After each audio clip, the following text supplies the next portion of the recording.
Bonjour à tous, donc Timothée Moulinier en charge des sujets R&D innovation pour le compte du GICAN.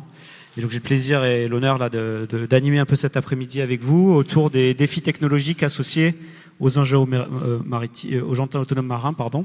Donc vous avez un peu le programme de l'après-midi avec des intervenants un peu de tout l'écosystème, des grands groupes, des PME, des sociétés de classe.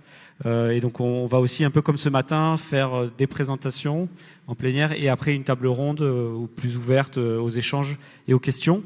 Mais avant cela, je voulais quand même profiter de la parole qui nous est donnée pour aussi présenter un peu le résultat du travail qui avait été fait dans le cadre du GICAN sur les moyens d'essai issus pour les drones en France. Et donc on avait lancé un appel à manifestation d'intérêt de l'ensemble des acteurs, donc que ce soit public, privé, autour donc de qui a des moyens et ouvert à la collaboration, hein. C'est-à-dire que là, la vocation de ces sites, c'est bien d'être ouvert à l'ensemble des acteurs qui développent des drones.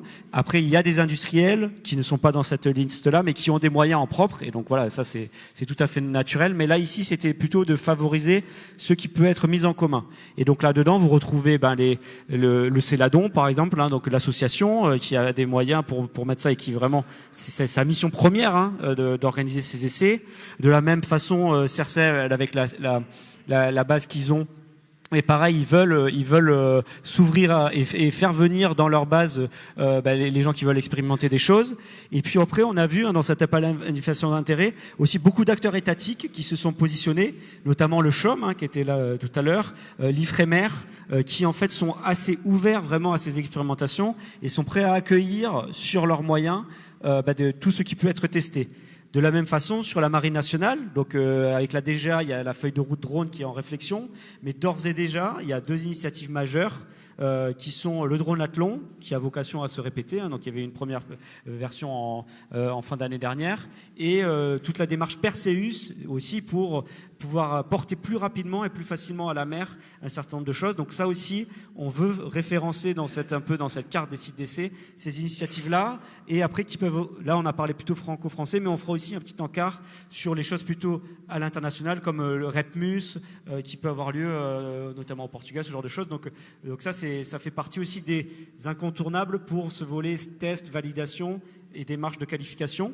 Voilà. Après, pareil, on a trouvé ça aussi intéressant des gens comme la fondation OpenSea, donc qui, pour mémoire, opère les sites d'essai, mais cette fois-ci plutôt pour les énergies marines renouvelables. Et en fait, eux-mêmes nous ont indiqué qu'ils étaient très favorables et très volontaires pour incorporer des tests de drones, parce que, et donc eux, l'avantage qu'ils ont, c'est ils ont aussi des choses à voir, des câbles, des structures. Donc voilà, il y a aussi des bonnes choses à faire en termes de collaboration avec ce genre de personnes. Voilà. Et après, il y a des Naval Group, bien sûr, sur le site de la Londe qui veut avoir une partie ouverte, et les écoles, le réseau d'écoles qui peuvent être faits. Et je crois que j'ai oublié personne, à part Ship as a Service qui était là aussi ce matin, et GSLC qui est sur un lac en Bretagne, qui est aussi un endroit un peu privilégié pour faire certains sites d'essai, enfin certains types d'essais. Donc voilà. Et après, un volet qu'on ne voulait pas non plus négliger, et là peut-être que d'ailleurs on peut l'étoffer, hein, c'est le volet numérique. C'est-à-dire, ça a été mentionné ce matin, que ces tests-là, ça a souvent des coûts, et donc il y a beaucoup de choses qui peuvent être faites en amont sur le parti numérique, et donc deux de nos adhérents se sont signalés avec des velléités vraiment de fournir l'environnement pour pouvoir faire ces simulations de sites d'essai. Donc nous, on prévoit au niveau du GICAN un événement un peu dédié, hein, pour donner la parole à tous ces gens-là, parce qu'on ne pouvait pas le faire aujourd'hui. Mais en gros, voilà, l'idée, ça serait de faire porter à la connaissance de tous les acteurs industriels, équipementiers, capteurs, plateformes, systèmes de systèmes, ce qui est disponible en France pour développer leur système.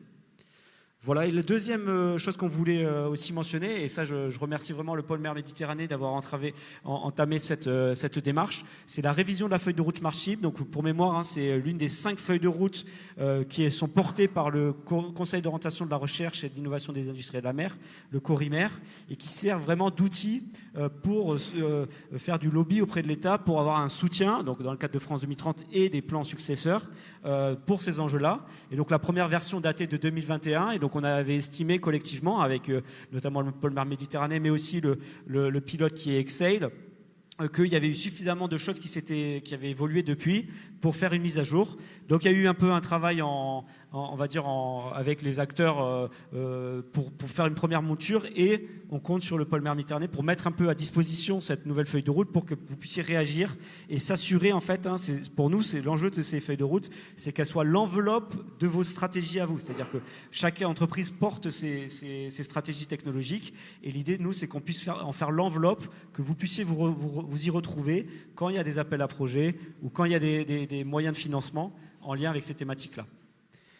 Voilà ce que je voulais dire un peu en introduction. Et puis sans plus attendre, la parole est donc à Chantier de l'Atlantique. On a beaucoup parlé ce matin du Launch and Recovery. Et donc Chantier de l'Atlantique a beaucoup aussi travaillé cette thématique. Et donc merci à toi de venir partager avec nous ce que vous en avez tiré lors de vos différents projets.